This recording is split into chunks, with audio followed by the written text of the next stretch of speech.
Through a Scottish Prism, the programme that is unapologetically pro-Scottish independence and anti-Westminster rule. Everything we say here is viewed through a Scottish Prism. Brought to you by Barhead Boy.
Hi there folks, welcome back to Through a Scottish Prism. Nice to see you all again here. It's been a week since we last spoke, and I hope you enjoyed the Yestival promo video. And if you're not going to be there in the square, we want to know why. Everyone's got to be there. We've got to send out a loud message to everyone that we're back in the mode for independence. And it's been another eventful week, lots to talk about, and I'm joined by three of my good buddies and great commentators. From down there on the borders, we're welcome back after her week off. It's Yvonne Ridley. Hi. Hi, Yvonne. Welcome back. We missed you last week. We did. You have a nice time? Yes, it was my daughter's hen party. Ah, there you go. Do you get drunk? Were you drunk? Oh, no, you don't drink, do you? No. You should have taken me. I could have taken your drinks for you. I'd have done that. That could have been my job. And also, we're out from the island of Skye, from the home in the MacLeods. What a wonderful place it is. We've got Eva Comrie. Hi there, Eva, Roddy. my friend, welcome back. How's like was the clan chief asking after me? He absolutely was, yes. We had a lovely dinner last night down in Broadford, and we're now sitting in the car park at the Sturgeon Hotel, eagerly awaiting the arrival of Tasmina Ahmed Sheikh, Alex Salmon, Dave Thompson, Hector MacLeod, and a huge packed out full house audience for the wee Alba book today. So it's going to be a big day here on the island. Excellent. And if you see Blaze and T-Bone Steak and Steve, pass on my regards. I will do. I'll be seeing them soon. And of course, I've got the Coatbridge Cavalier, who's now the soul man from Korea. Soul man. Other than Angry Phil.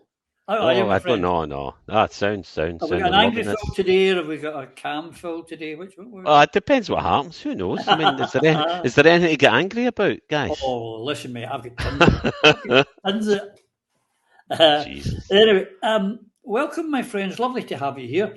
I would like to start actually the show from where we were talking last week. When last week we were talking about the demonstration at Perth, the anti-Tory protest, which the media and the Tories and the SNP twisted the narrative, twisted the truth and told a lie and blamed a baying independence-run mob. And we absolutely destroyed that lie and that narrative.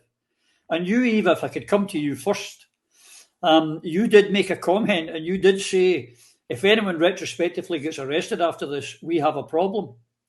Well, Eva, we have a problem.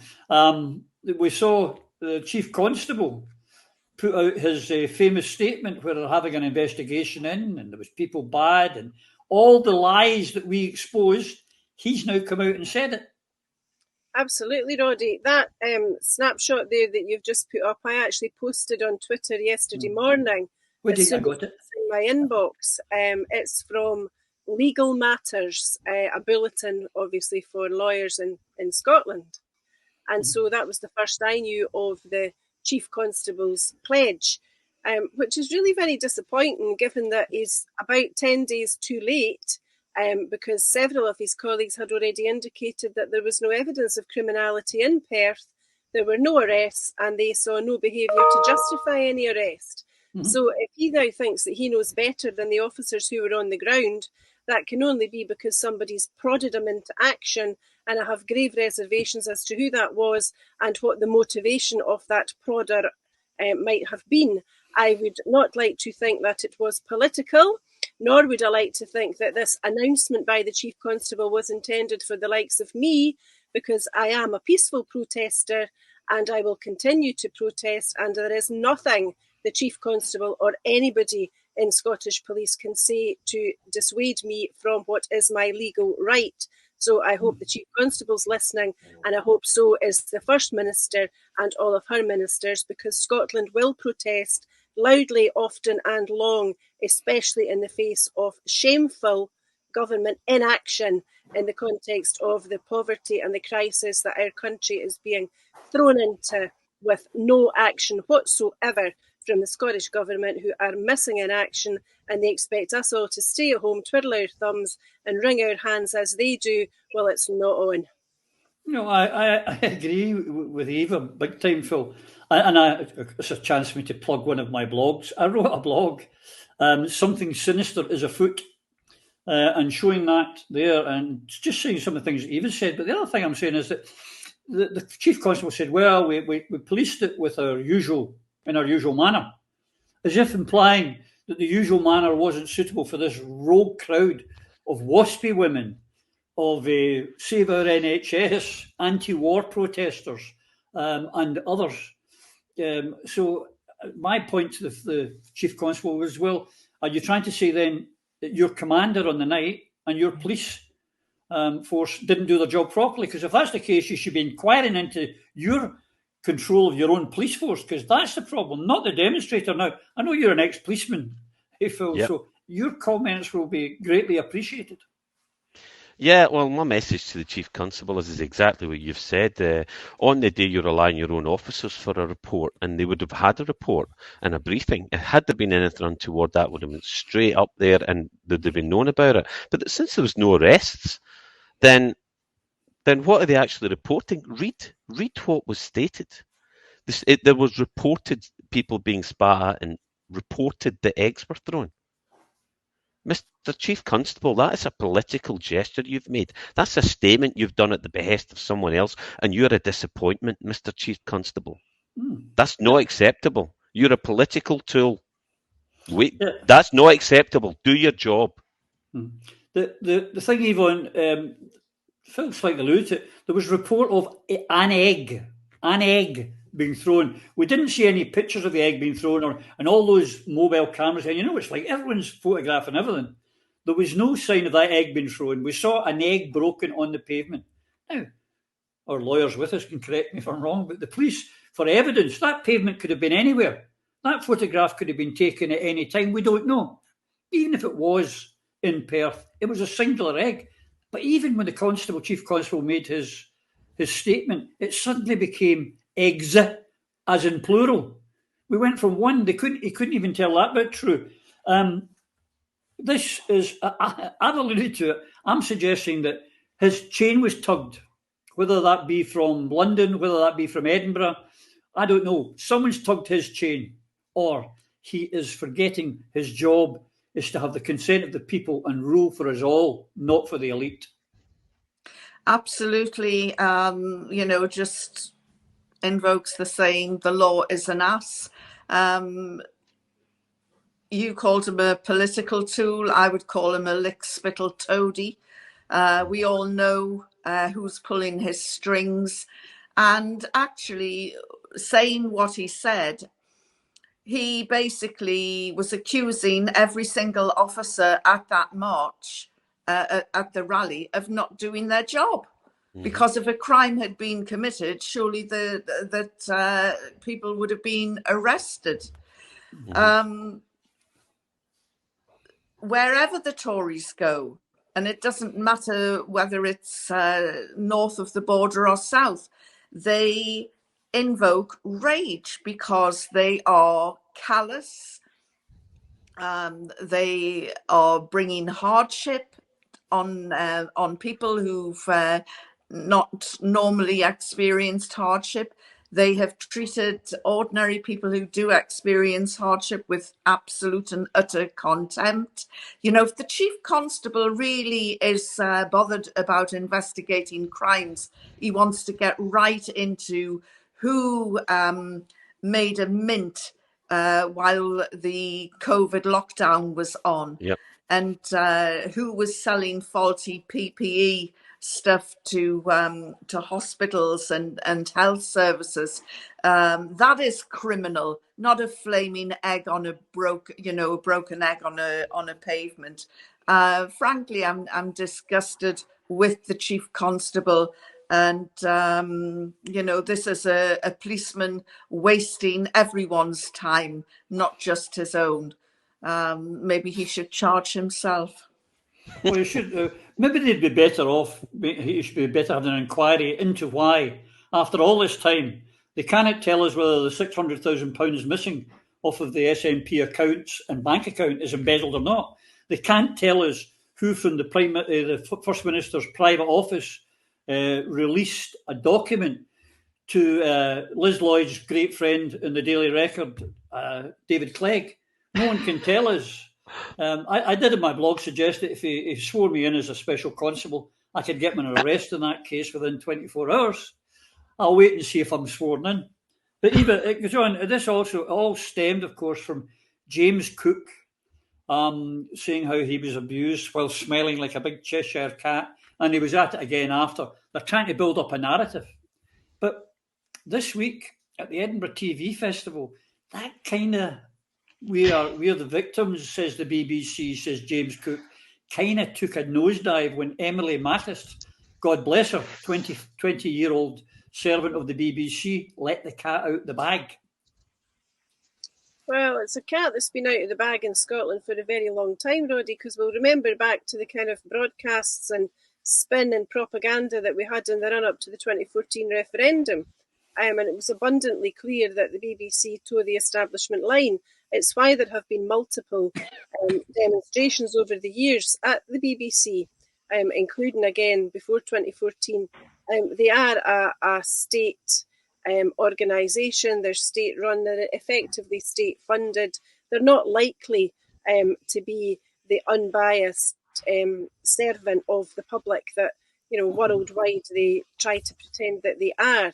The BBC World Service is a very good service in some respects, but you always have to remember that at home there's absolutely nothing other than a justification constantly for the establishment and the way that it runs. They're not likely to report sensibly, sensitively, comprehensively, or with truth and honesty in relation to the likes of us who would like to see British rule come to an end in various parts of the world, not least Scotland. So I am not the slightest bit surprised at the comments that have been made by Miss Maitlis. I'm only surprised that it took her so long to make them, and I hope that it's the beginning of the end for that nonsense that the BBC is an impartial broadcaster. There should be many more Emily Maitlises queuing up to tell the truth. Yeah, some of the things she said, I'm going to read, so I don't want to misquote the lady. There's Tony Crowleyism at the heart of the BBC. And twice she was accused of showing bias against Boris Johnson's government. And because what happened was Boris appointed Robbie, what's his name? It's gone from me. I should remember. Who was David Cameron's press officer, who's now the head of the BBC Impartiality Unit. So and also the person that helped found GB News. How can we expect impartiality, Phil, in the BBC with Gibb, the guy Gibb, when it's Robbie Gibb, when it's full of Tory appointees? Well, we can't, and Emily has finally woke up and smelled the coffee, because we've known this for quite some time. She's just waking up to, and there's some truth in what she says. There is obviously bias in the mainstream media, but it didn't start with Trump. He just shook it up because his lies were less professional than Obama and his predecessors. We could see through Trump. More people could see through the establishment. And for the BBC, I mean, remember that quote, you wouldn't be in that job in the BBC, so you wouldn't be sat in that chair unless you thought a particular way. So she's not in a starting position from objectivity.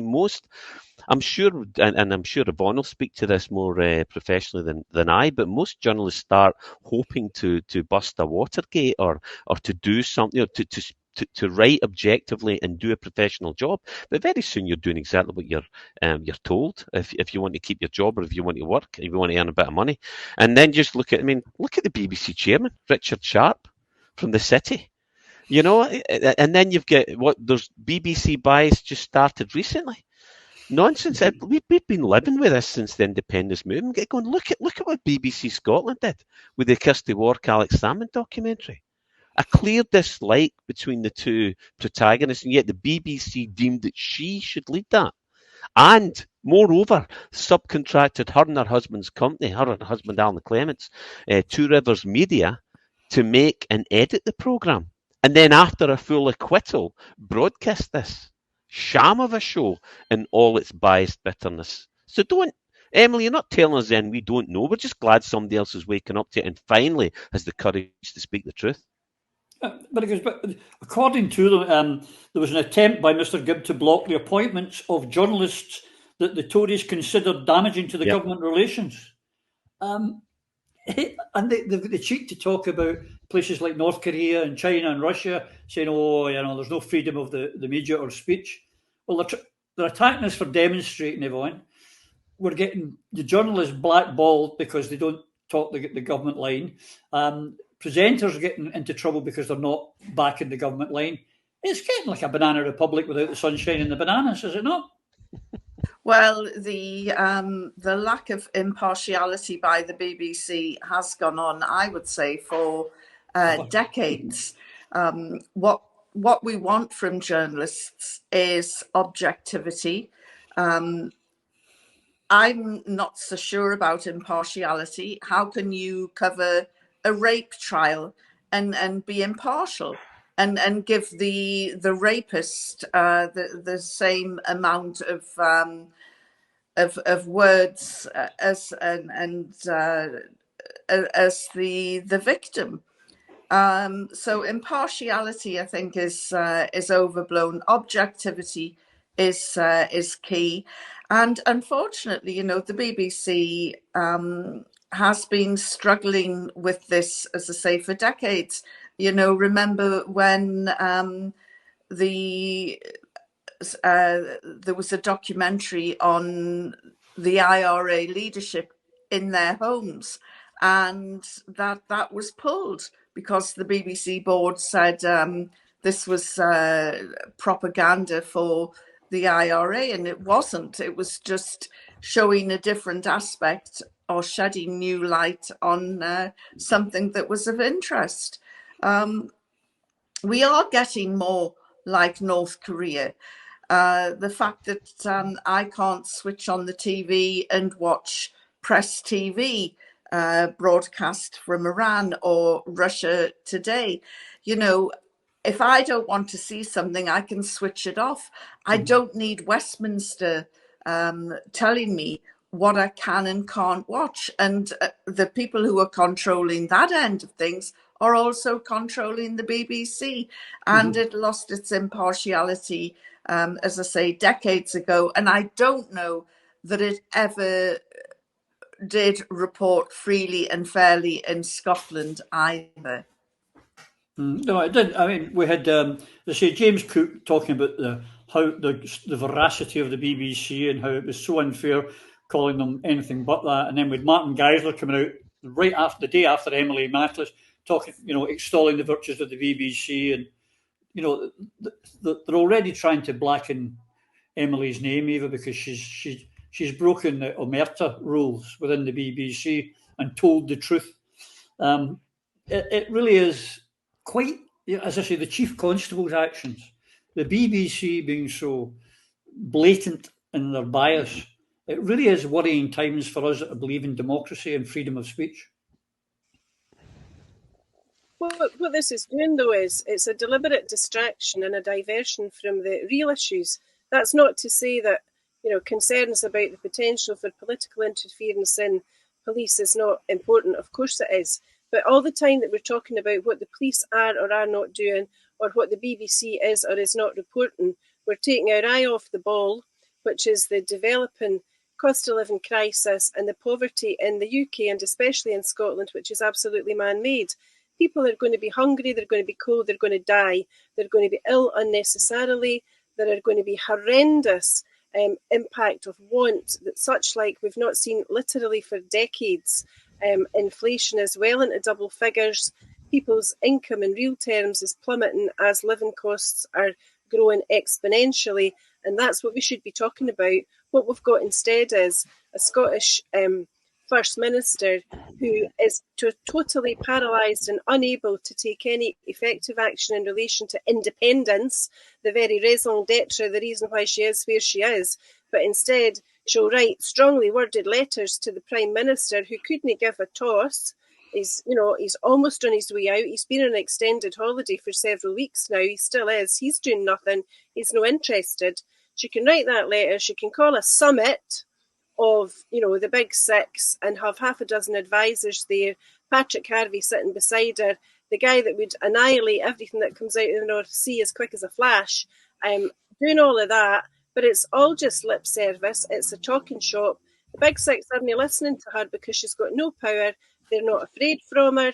The Tories in Westminster laugh at Nicola Sturgeon. They poke fun at her. The English press poke fun at her because the Scots are a joke. And the reason why the Scots are a joke is because they're led by a government which at the moment is as I said earlier, completely missing in action, utterly incapable of stepping up to the mark at a point in time when the people of Scotland are desperate for change. And that's why there are protests. People are scared, they're cold, they're hungry, they're terrified of what the winter's going to bring. And the reaction of the Scottish Government is to slag them off at every turn for having the temerity to stand up for themselves and to demand that the government delivers what they promised. Yeah, that's exactly right. Eva's got it completely right, Phil. And linking all the first three things we've spoken about in today's show, the Chief Constable saying, disorder, we have to have an inquiry, get this sorted. I get the feeling, the old cynic in me, and you know what a cynic I am, Phil. But, this is because the people that marched in Inverness and the people that went to Perth, governments are frightened when the people get together. And to me, this is a move to try and outlaw any kind of demonstration, to demonise demonstrations, because the things that Eva has pointed out are coming to a head. And I get a feeling that the people are going to want to take to the streets with the burning torches and the pitchforks. And this is them, in my opinion, my cynical opinion, a preempt attack. So, no more demonstrations allowed. More than 4 people can't meet. Or am I just being too cynical, Phil? No, you're not. And the tragedy here is, as if we needed any further confirmation that Nicola's gone to the dark side, is the action of the Scottish Government banning campaigning outside the Holywood Parliament in an area that was designed to take campaigns. That's what it was designed for. It's designed so the people would have access to their government. The whole point of having a parliament in Edinburgh is it's accessible for the people. Because you to go down to London and get heard, you've got to now pay the Tories, what is it, £3,000 a shot or something like that for a meeting, and you've got to spend at least $6,000 on an event to get an event as a lobbyist at Westminster. Whereas we were supposed to have a place where we could go, and this goes back to what Sarah Sawyers and all the rest of them in the SSRG were talking about fair representation of the people, by the people, in an area and in a format and a forum that you'd actually be heard. We are being ignored. We are being silenced. We are being persecuted for expressing our will of right. I mean, this is the whole point of the 18th.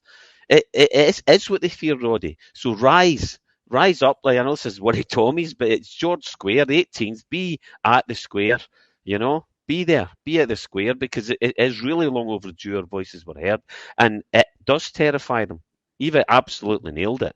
But what they fear more than anything else is, as George Carlin famously said, is a public that sit round tables and discuss what's actually happening, investigating and research matters and discuss the truth and figure out that they're getting screwed over. And more people, as more and more people come to that awakening, then I expect and hope to see many like-minded folk demanding action on the 18th at George Square. I agree with you, and we'll be pushing that. A wee story to talk about that later in the show. But, you know, I'm of the past. I said it before and I'll say it again. In France, the gas price has been frozen till the end of 2023. Electricity's been up by 4%. When they tried to raise the pension age, they were stopped. Why? Because the French government fears their population, because the French do not accept their government taking away their rights or trying to do things to them. Yvonne, we need to get a bit more militant. You know, I'm not advocating violence. I'm talking about political militancy here, about making our voice heard, about getting to the square, George Square, on the 18th of September, about going to the marches, about going to any gathering to support picket lines. We need to be more militant.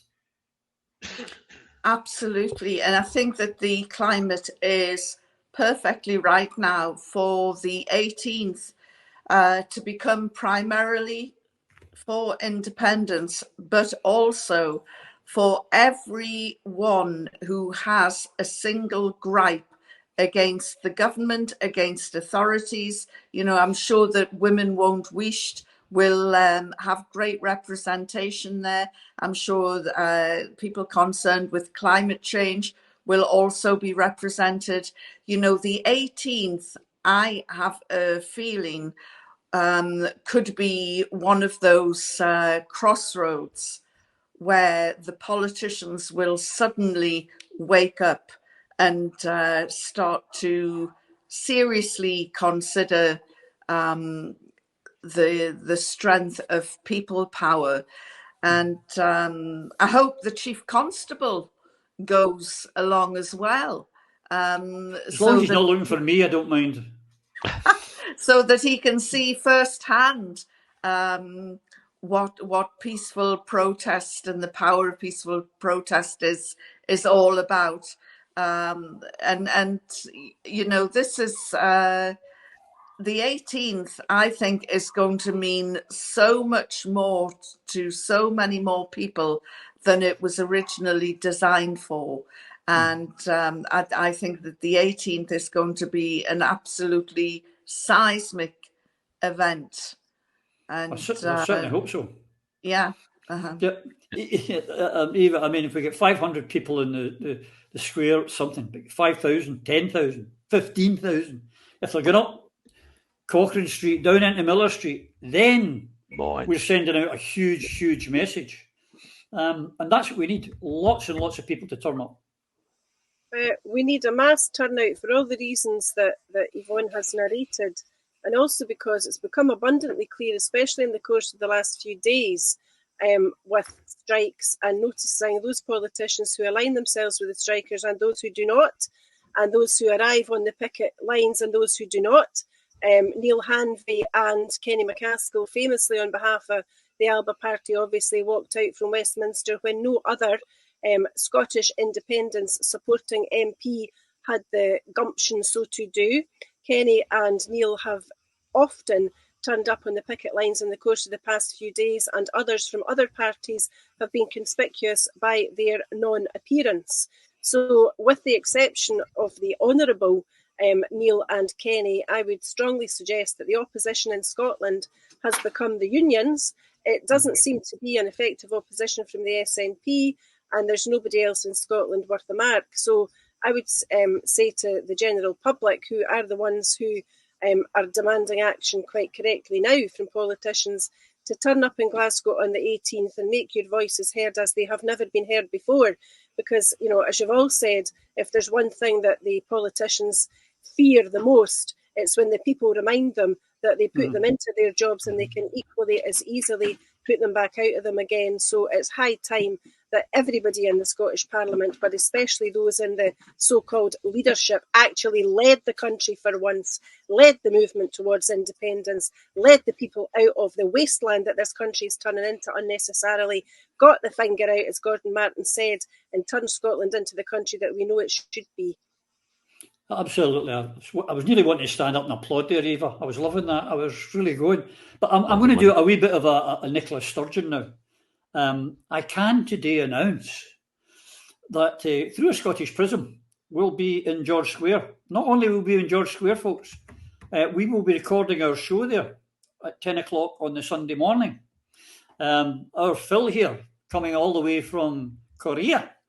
And I don't know what, he's bringing a gazebo with him or getting me a gazebo. But we will have a gazebo there, and look for the sign through a Scottish Prism. And from 10 a.m, we will be having a Prism show there. It's going to be kind of ad hoc and a wee bit of ad-libbing. We don't know how long it'll run, how long we'll keep it going. But we'll be there. Come in and say hello. Come in and ask a question. Bring us a drink, a fish supper, whatever you like. I don't care. We'll be there. So pop in and say hello. Let yourself known. And I've just got to say, it happened to me at conference. But please just don't say, it's me, it's Peter. I mean, that doesn't help. You have to be a wee bit more explicit, okay? So anyway, that's our announcement for today. So back on the job. While Emily Maitlis, Phil, you remember I was asked at the beginning of the show, would it be angry, Phil? Or you said it depends on what you've got to say. Well, when Emily was telling us all that the BBC was biased and full of Tories and against most of the people, our Nicola was at an Edinburgh Fringe meeting where she was extolling the virtues of being British. Now, I would contend that of all the leaders of the SNP, from Don Roberto in 1934 to Alex Sturgeon, Alex Salmon passed over to Nicola Sturgeon. Not one of those leaders would have dared to have called themselves British, or Wendy Wood, or Winnie Ewing, or Margaret MacDonald, or Margaret Bain, or Hugh McDermott, or Wendy Wood. Nor would any of them hung onto a bloody Union flag. It is a betrayal of our movement and our cause, Phil. It is a betrayal, and she's not a leader. She's reversing the whole, all the progress that we have made in these decades. She has just put us into reverse gear and taken it back. That is that's horrific to see. Wake up, friends that are still in the SNP. Wake up, please. Please don't allow this to happen. Don't allow these people to manipulate. Nicola clearly cares more about herself than she does about the people of Scotland. Where are the SNP when people are suffering? What are they doing right now? Whinging isn't supposed to be a highly paid job, but clearly it is now.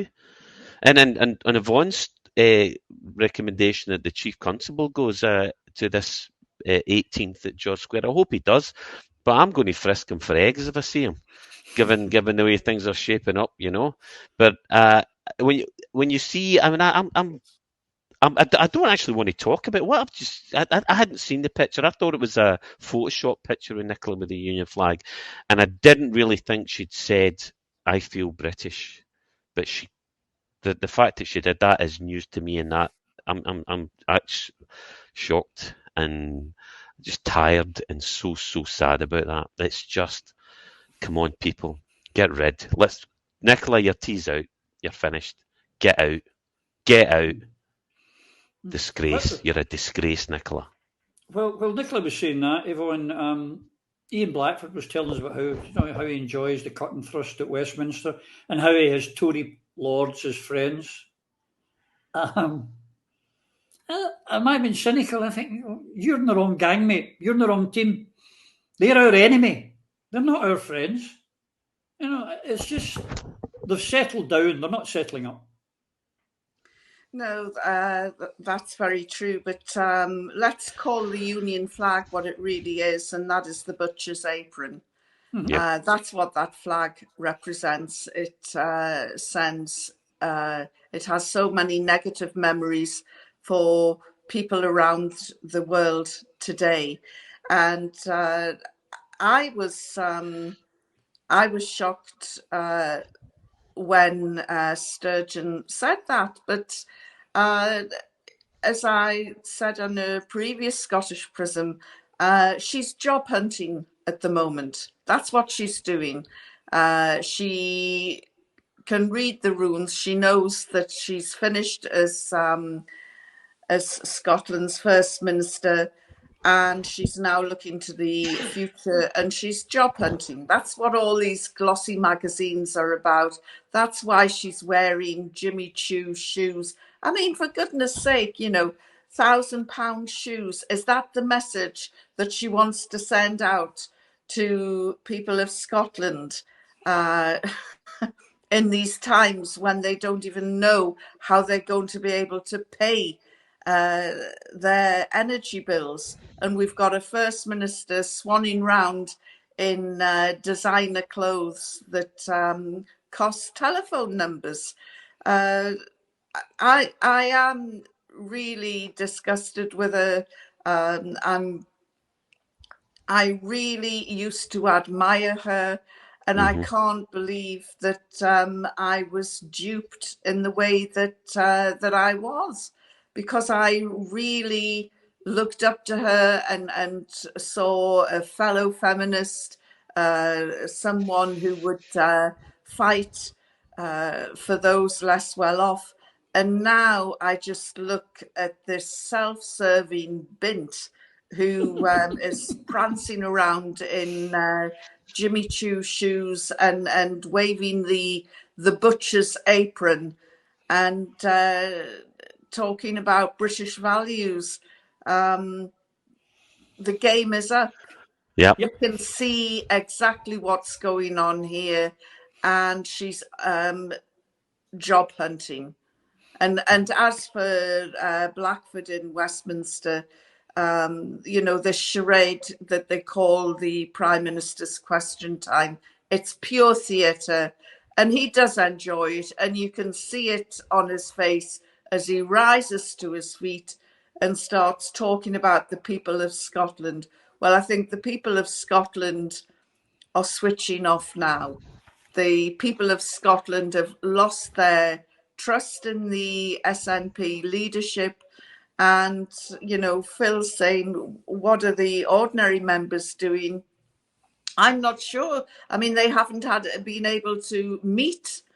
Everything has been online. Everything has been controlled for the past 2 years because of, well, they've used COVID as an excuse. And now they're using the Ukraine situation as an excuse as well. And it's shameful. It really is shameful. A good point made to me just sitting in a private box there from Techie. The fact is that neither the Labour Party, the Liberal Party, or the SNP are the opposition. It's the trade union movements at the moment who are the opposition, Eva. They're the ones who are fighting against the government, while our politicians remain kind of silent. I mean, if we arrived back from someplace we didn't know and Keir Starmer was Prime Minister, you wouldn't know he wasn't a Tory. They're all the same. So it's the trade unions and the people of Perth, the people of Manchester, are the only opposition to this government. Absolutely, Roddy, but I would say that it's the trade unions and the people who are not only just the opposition to Westminster, but they're becoming the voice of the people of Scotland. You know, I associate myself completely and absolutely with the comments made by Phil and Yvonne in relation to the First Minister's courting of Britishness. She is either naive in the extreme, allowing herself to be manipulated, or she actually means it. She thinks that we can be nice and be friendly with the British. British, of course, being an invention for the empire, etc., and all that holds. It's a construct. It's not a real concept. You're either Scottish, English, Irish, or Welsh. What you're not is British. And the fact that she's not even got the nous to say that in this day and age is appalling. She thinks that you can chummy your way to independence. Well, I don't think so. Scotland's the cash cow, the golden goose. Does she seriously believe that by sooking into the likes of Boris Johnson, Liz Truss, Rishi Sunak and all the other charlatans, multimillionaires, etc., that somehow, someday, one way or another, they're going to say, that's okay, doll, you can have your referendum. Chad, John, we're all good friends together. Not that she would really know what was going on in Scotland, because she doesn't go out and meet real people in real places, suffering real hardship. She's getting a bit like the Queen, that everywhere she goes, she thinks it's a red carpet and a smell of paint. But that red carpet and the smell of paint is what she was looking at in, I think it was Copenhagen yesterday. 600 grand for a cubby hole, a Scottish cupboard inside a British embassy, and it's on the front page of all the papers. Look at our First Minister, envy of the world, everybody loves her. She's opening you off in Denmark. Wish queech. It's an anteroom under British rule within the British buildings. But it gets her a couple of lines on a front page, another couple of selfies, shakes her hand to another few world leaders, and another stamp on the CV, another wee box ticked for her future. 600 grand for that office, as people in this country do not know how they're going to feed themselves, how they're going to run the internet for their children's homework, how they're going to power life-saving devices for disabled having to live at home. We've got folk that are now scared to keep their insulin in the fridge in case there's a power cut. It's absolutely unacceptable, and a high time that she and everybody else about her actually listened to the mood of the country. People voted for her for independence. We did not vote to see her face on the front page in her Jimmy Choo shoes or in Vogue or in The Guardian, wearing borrowed clothes from Harvey Nichols and having arguments online as to whether she paid for them, she borrowed them, how much the jewellery cost, what kind of handbag it was. You know, how offensive for, you know, a champion of women who are going to struggle to feed their children, women who are not eating themselves so that they can feed their children. Utterly shameful, shameless. Agreed. We've got an angry Eva, an angry Phil, an angry Yvonne, and an angry me. And that's the way it should be. We need Maury angry. The 600k for a room full. Surely, you know, here's the two statements he's done. I would have gone to Ireland and said, listen, you any spare room at your gaff in Copenhagen? We're looking for a room. Can you help us out? I bet we could have got it for nothing, probably, for a lot less than 600k. And we'd also made a statement. We're not in the British Embassy. We're with our colleagues in Ireland, pushing the boat out. We could have done that. But on something that Eva said earlier, Phil, you know, we have this energy crisis. She called in the big six. And as Eva pointed out, they just went, right, well, here, who's got the biscuits, who's got the cake, and leaving, paying no attention. It does nothing. Instead, she could have called an independence convention. That would have put frightened the bejesus out of the Brits. Call the convention, call in Salvo, call in SSRG, call in some constitutional lawyer, call in the trade unions, and have a discussion on how Scotland gets independent. That's better than having any summit with the big six power companies. What are they going to do? Platitudes only. They'll do nothing to reduce their profits or their shareholders' dividends. Yeah, they're completely... she's a joke. I mean, when you betray your own people by first promising to get an independent energy company that is going to be for non-profit, you would hope, and do a damn sight more than she originally said, I thought, well, it's a good start. It's the right thing to do to the right start. Energy is a thing I know a thing or two about. And then she goes and just reneges on the whole deal. And what's she going to do? Whinge on her massive Sally? Phil, she blamed COVID. Not good enough. It's always something. It's everybody else's mistake. You know, this cupboard in this Nordic office. I totally agree with the Irish philosophy. You know, Sinn Féin, Soor Alba, Chucky Arla. That's the right way to do it. Let's get the hell out of the whole British establishment thing. And you know, and in that 600 grand cupboard, I hope they fitted a jobby heater and so we can flush her away in the not too distant future. Because that's all she's worthless. She's useless. What are you actually doing? What are you doing for the people of Scotland now? And your Vogue and you, Eva absolutely nailed it. Yvonne nailed it. There's no point in me adding it, but it should make us angry. And you know, a people's power, a company like Statoil, Equinor, it's called now. That's what we need. They've got every Norwegian's a millionaire because it's for the people. The philosophy is correct. You renews oil and gas. The naive of this world that think you can just switch off the oil and gas and everyone's going to be tickety-boo. You will freeze to death. Not this, and tragically, some are doing that anyway, just through pure corporate greed.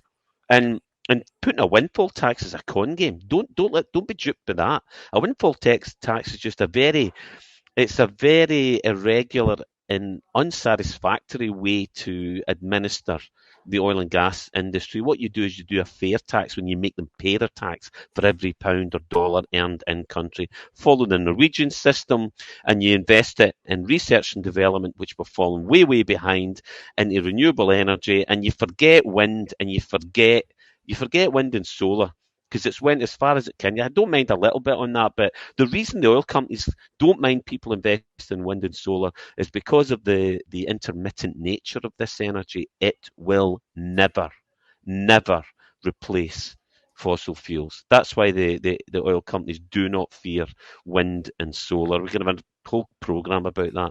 But anyway, no, she's a.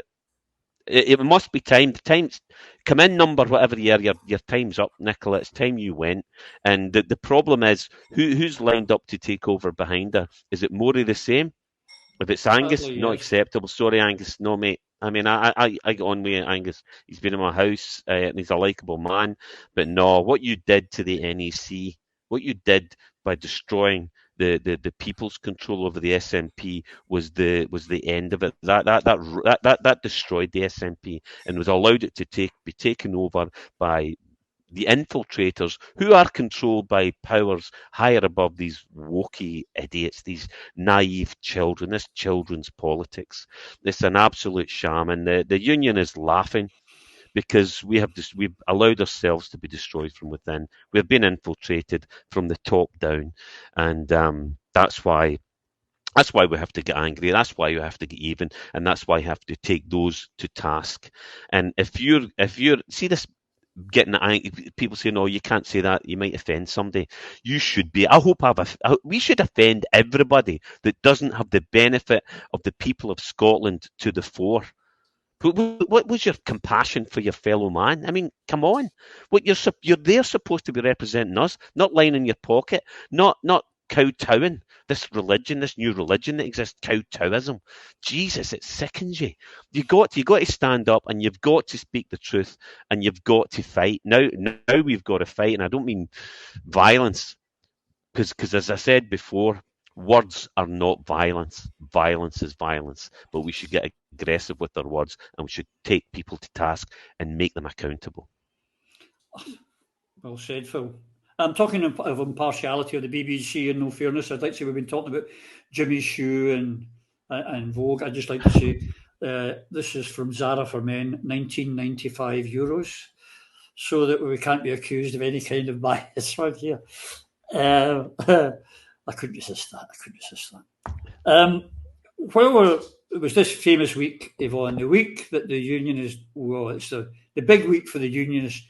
It's the GERS nonsense, and not the famous Glasgow Rangers, who, of course, is the big talking point of the week, and the Champions League, but the GERS, which is the biggest load of nonsense ever. As I pointed out in a tweet, if a PLC company put out accounts formed in the same way as the GERS are given to Scotland, you would be arrested, you would be struck off, your company would be closed down, and you'd be supping porridge for a long while. But what's the most annoying thing for me, Yvonne, and I don't know what you think about this, is the fact that John Swinney and Nicola Sturgeon and other members of the SNP give it credibility by talking about it, because the figures were a wee bit better this year for Scotland. Wrong. I mean, it goes back to what Eva was saying about political nows. Wrong. It's a load of nonsense. It's nonsense. And it bears no resemblance to what an independent Scotland would be like anyway. I don't think they should give it any credibility. Do you? Well, again, John Swinney was somebody that I used to admire, but he just seems to have lost his backbone these days. And no, just even by discussing it, as you say, it's giving credibility to a very bad idea. In fact, if anything is worth investigating, the chief constable should bury himself into GERS and start looking at that, because it was bordering on criminal. And we have Richard Murphy, who I think everybody's aware of, a tax expert, a financial, an economist, a very clever man. We have a clip of him this week talking about GERS. Can you put that up there for us, Techie? Is there a £2,000 subsidy to Scotland?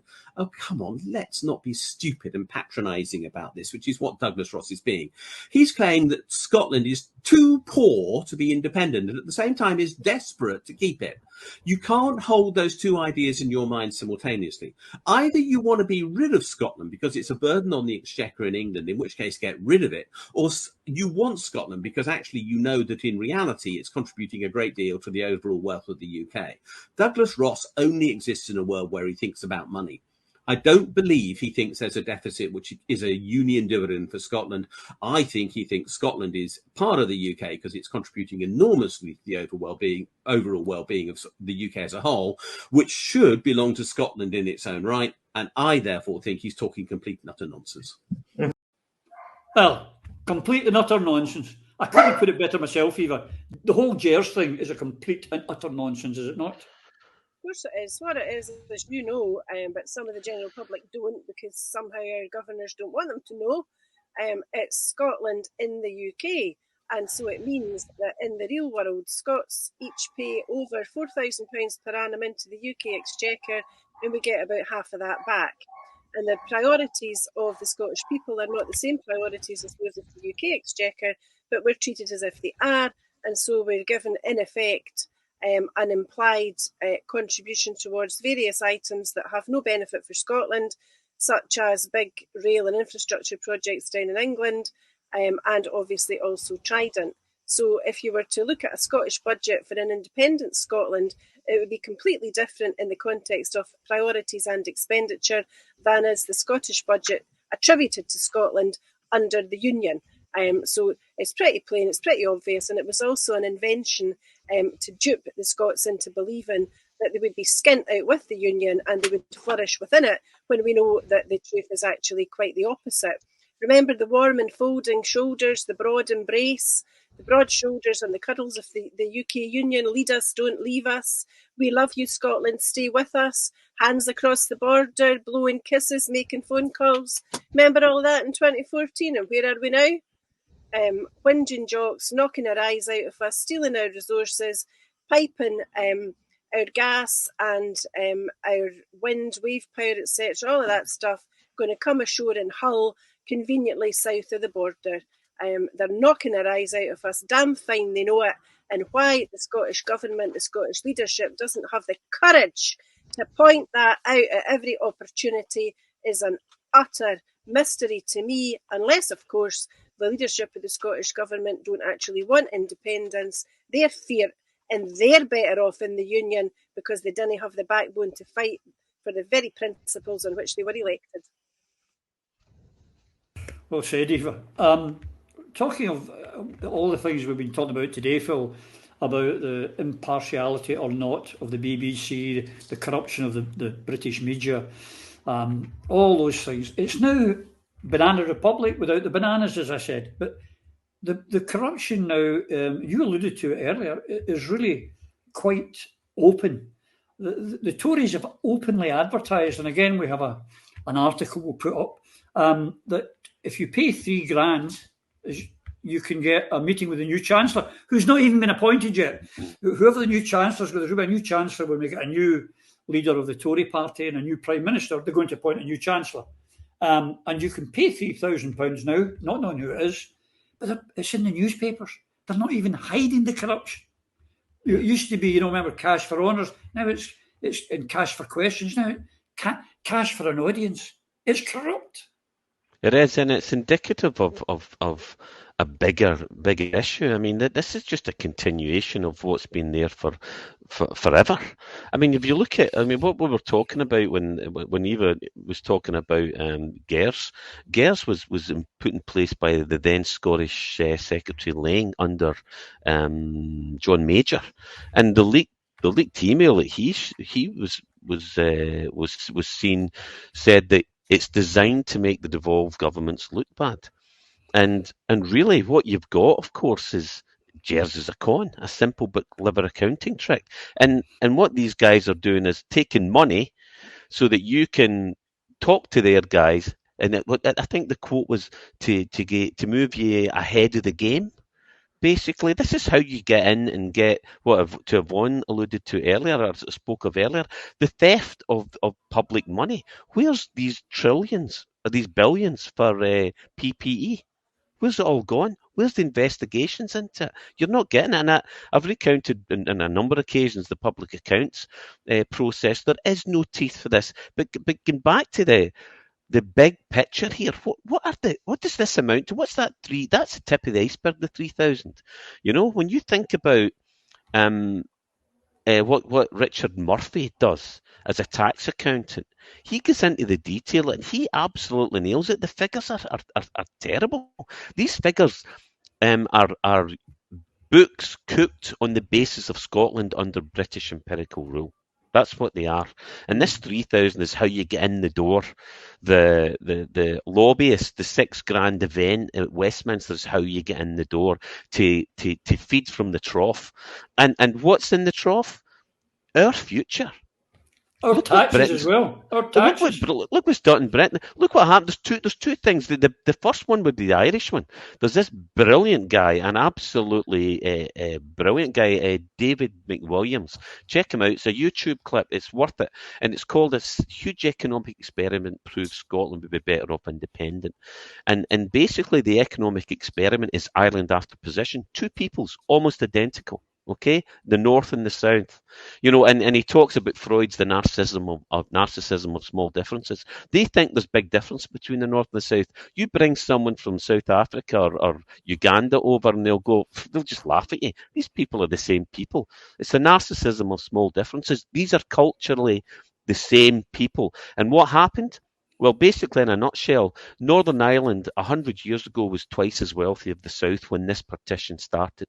And now, with the governance of the United Kingdom in the north and the Irish left to their own devices, they are now twice as wealthy as the north, and the Northern Irish are paying for it. So all of these expenses, this $3,000 is not going to get you very far. It might make you a couple of quid, but it's not good for the people of Britain. And you know, you just look at what happened in India. As you know, I've spent. I'm just coming to that. Time in there. I was just coming to that to say the one when the British took over India. There you go. It's now the second biggest economy in the world. But under London rule, it ran a deficit every year. Yep. Well, as you know, I'm a big fan of Sacha Thoreau, and I recommend his book Inglorious Empire. If you can read that, it shatters once and for all the illusion that the Brits were in India for anything other than to steal everything.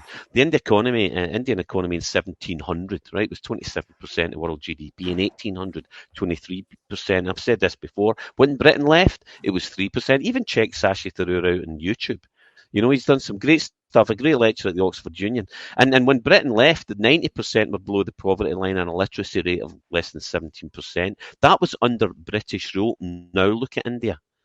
And that's after Britain stole 45 trillion. And look what they did to Ireland. It's the same. This is the common theme. This is why David McWilliams nails it as an economist. He was a bag carrier when Ireland joined the European Union. And he's saying this is an experiment. If people stand on their own 2 feet and don't rely on the UK, which is, and it shows you the figures that London is thriving, everywhere else in the UK, including Northern Ireland, is on its knees, and Scotland everywhere is worse off. The northeast, the southwest, but if you're in the southeast or London, you'll do well because you're feeding from the same trough as the big boys. On that note, folks. On that note, we've run out of time again. I want to thank you all for being here. I know you've all come far and it's been difficult to get here, and you've made the effort, and I appreciate it. And for you viewers watching, I hope you found this entertaining, informative, and it gives you some ideas and things that you want to do. But I hope it's made a lot of you think, I'm going to go to George Square on the 18th of September and I'm going to let my voice be heard. It's imperative that you do. And share this far and wide. Wherever you can, share it. And until we see you all again, please take care. And remember and say hello to us in the square. Aye, get us a beer, Guinness and a whiskey. See you then. Can I bring my dog? Yeah.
Through a Scottish Prism, the programme that is unapologetically pro-Scottish independence and anti-Westminster rule. Everything we say here is viewed through a Scottish prism. Brought to you by Barhead Boy.